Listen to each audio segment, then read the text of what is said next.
In today's video, we're going to review Keep Going. But first, this is Casey Neistat. On March 26, 2015, I have a big announcement to make. Casey announced the start of the infamous daily vlog. At the time, he was the first person to popularize daily vlogging, the DSLR Joby selfie stick, and the infamous sunglasses. After 534 consecutive days of daily vlogging on YouTube, 87 days later, It's not clickbait. I really am ending the vlog. it was a sad day. But Casey wasn't the only one who has left the YouTube platform. Creators like Kev Jumba, Niga Higa, Emma Chamberlain, Gloom. These are some of the creators that I personally watch and I've seen leave the platform.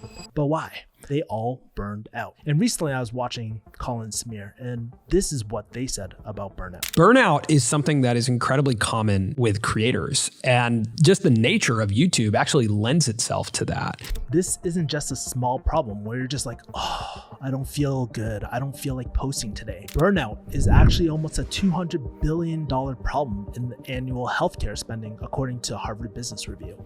So it begs the question, how can we stay creative despite feeling stressed, inadequate, or burnt out? And this is where the book, Keep Going, comes into play. It's an anti-burnout solution for creators that provides methods for overcoming emotional obstacles to creativity. And today we're going to be breaking down this book in just 15 minutes.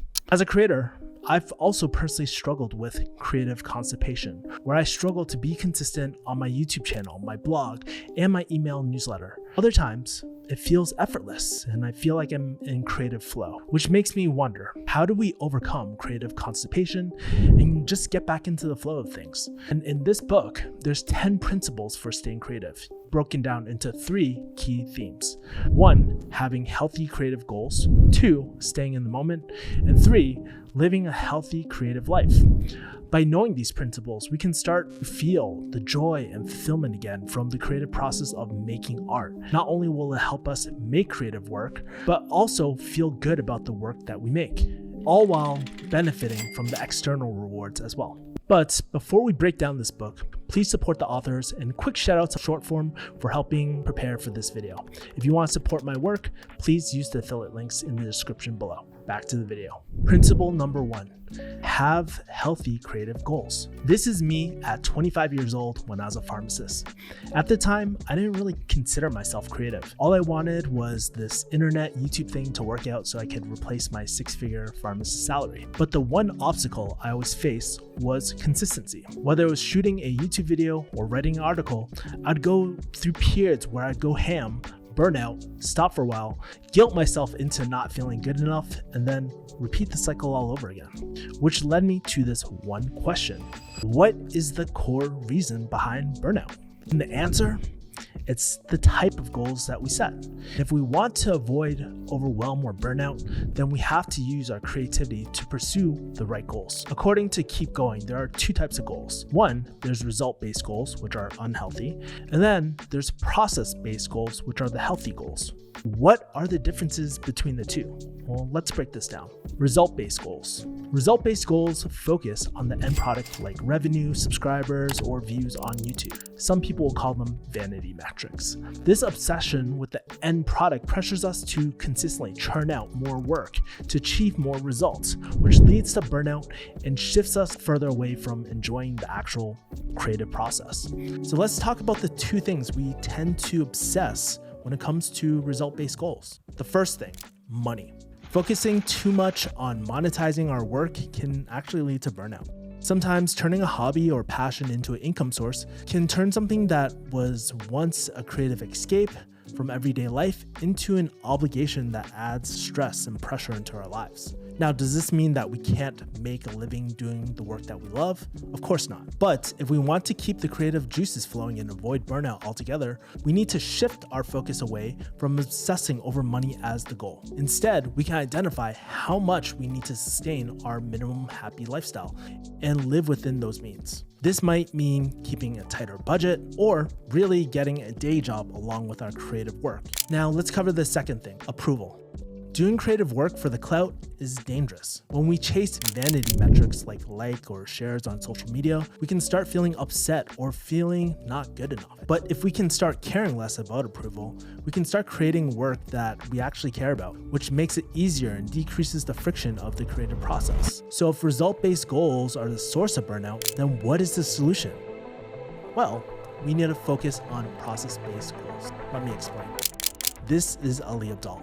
Back when I took his part-time YouTuber Academy, something he said all the time was, really try your best to enjoy the journey and not focus so much on the destination. Rather than obsessing over the end goal, process-based goals instead focus on enjoying the process of creating and the work itself. And in turn, it eliminates the pressure of result-based goals. But there is another benefit to process-based goals. They activate our flow state, also known as our peak performance. So how do we get in this peak performance state? Keep Going suggests 2 different ways. Method number 1, creating for yourself. This is an article I wrote about repairing my relationship with my father. And this is a video I created for myself to capture how I was feeling after losing dad just 6 months later. Days after I posted about my experience losing my father, I was getting messages about how it inspired other people to repair their relationships with their fathers, their parents, which motivated me to create more meaningful content that I actually cared about.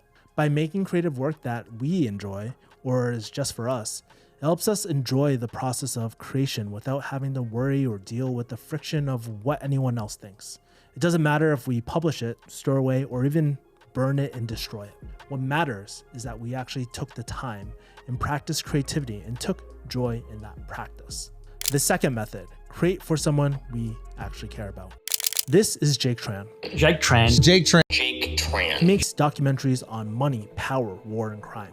Back when he was growing his channel, he was doing similar videos to Graham Stephan, but it wasn't working. Over time, he was getting burnt out and kind of frustrated why these videos weren't working. Then he decided to shoot this video on Graham Stephan. He then messaged Graham, and this was his reaction. And that's when he was like at 1,000 subscribers or something like this. He made a video on, I think it was on me, and it was so detailed, and he just took a different path and knocked it out. But he's been doing content for a while. I went to Jake, and I wanted to basically buy him out and have him work full-time for me. And I couldn't afford him. Losing motivation with creative work happens. But when we create for others, especially the people who we love and care about or even admire, then it can serve as motivation. And when it's done right, which gives us more concrete, positive reasons to keep going and continue our creative work. So now that we know that we're doing creative goals for the right reasons, how do we focus on the creative process itself? Principle number 2, staying in the moment. This is Casey Neistat when he announced his break. I need a break.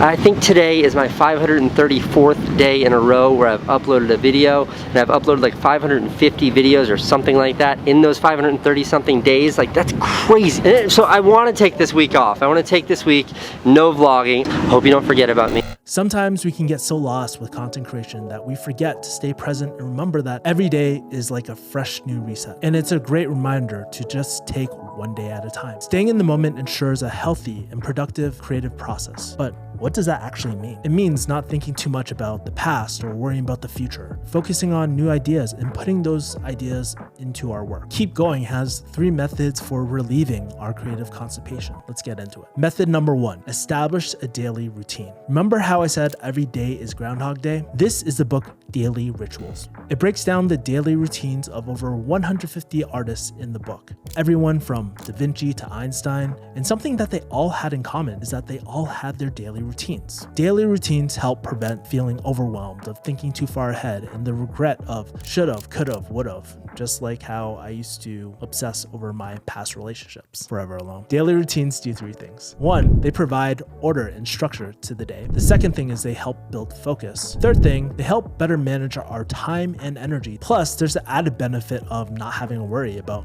what should I be doing right now? And just because your favorite productivity guru wakes up at 5 a.m. to do cold showers doesn't mean that you have to do the same thing too. It starts with noticing where in the day we have the highest amount of energy and dedicating that time towards creative work. But staying in the moment isn't just about what you do on a given day, it's also about where you do it. Method number 2, build a bliss station. This is Casey Neistat's studio in New York City. It's messy, it's raw, but at the same time, it's organized enough where he can actually find his stuff.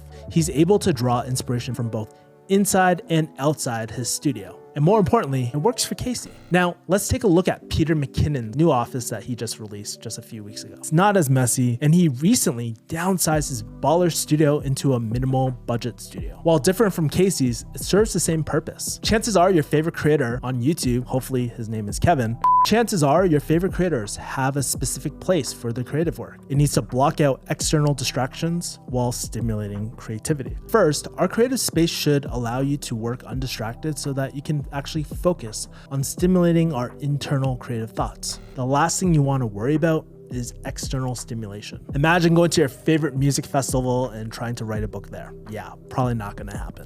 The second quality of your bliss station should be creative messiness. There's a beautiful art to messiness. If it's too messy, you won't be able to find what you need to do work. But if it's too organized, you can't find the creative inspiration from various unrelated things in a messy place. That's why when things get too messy and you tidy up, looking through old forgotten things can actually inspire new ideas. Okay, so now that you have your bliss station and you have your environment all settled. So what's the third step of relieving creative constipation? Method 3, slowing down. Over 500 hours of video are uploaded onto YouTube alone every single day. And that's on just one single platform. Throw in newsletters, TikTok, Instagram, and traditional books. And this information can be overwhelming. But how do we slow down? Well, there's 2 methods. Method 1, exploring the mundane. This is Emma Chamberlain. Her most popular videos on her channel are her random trip to Las Vegas, going to Coachella, and trying meat for the first time.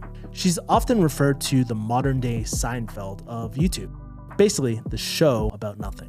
Something that we can all learn from Emma is that we don't need to have a crazy life to create excellent art. We can get ideas and inspiration from the everyday, boring objects, places, and things around us just by being present. Sometimes it might mean sketching out the objects around us. Other times it might mean going for a walk outside and paying attention to what we see or experience. And this is the concept of the artist's date that is popularized in Julia Cameron's The Artist's Way, which helps us take the time to draw inspiration from the things that we probably just ignore every single day. It means spending time with ourselves when we're not stressed or busy to just get the creative juices going. The second method of slowing down is limiting our news and media intake. This is one of my favorite Google Chrome extensions, Facebook Newsfeed Killer. This extension blocks out all the outrage news, the stories, and non-stop bombardment of social media posts. All these things not only affect our mental health, but can trigger our survival state, which is a death sentence to our creativity. It's the same reason why I don't have TV, have Netflix, and unsubscribe from every single political channel out there. Slowing down creates boundaries and protects my mental space. And if you have to catch up with the world, it's okay to just dedicate a specific time in the day or week to just check up on the outside world. So now that we know why and how we should pursue our creative work, how do we balance our creative work with our personal lives? Method number 3, live a healthy creative life. This is my friend, Joe Jitsukawa. He's been in the YouTube game for over 16 years. You might have seen him on JK News, JK Films, or his own personal channel. But believe it or not, we used to be roommates back in the day when I was a pharmacist. One of my roommates, which is Kevin, the refugee. Before I started YouTube, I remember seeing Joe travel all over the world, meet really cool people, shoot videos for his personal channel, and most importantly, have control over his day. Something that stood out to me is if he wanted to go to Hawaii, he would just make it happen. If he wanted to stay at the Rio for just $100 per night, he would do that too, although I have no idea why anyone would want to do that. While Joe's life isn't perfect, it's an example of a healthy creative work-life relationship. I don't want you to work too hard, just throw it over. Wait, go! It not only makes our lives a lot better, but it benefits the lives of the people around us. But how do we have a healthy work-life balance? Well, there's 3 ways. Method 1, choose life over creative work. This is my Disneyland trip vlog. Back when I first quit pharmacy, I was consumed with work. My ex at the time wanted to surprise me on this Disneyland trip, but I couldn't really enjoy it.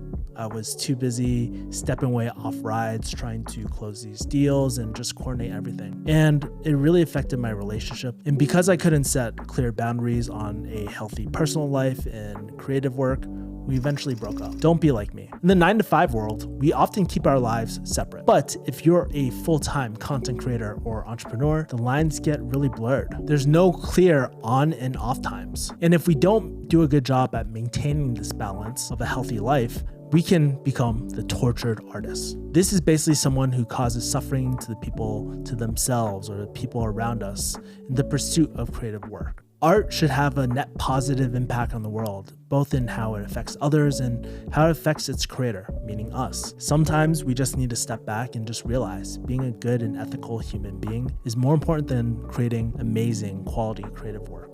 Method 2, embrace change. This is an episode from The Simpsons. I've gotta have those candy bars. It's one of the longest running animated comedy cartoons. I mean, it's as old as me, almost running for over 34 seasons. So what is the secret behind The Simpsons?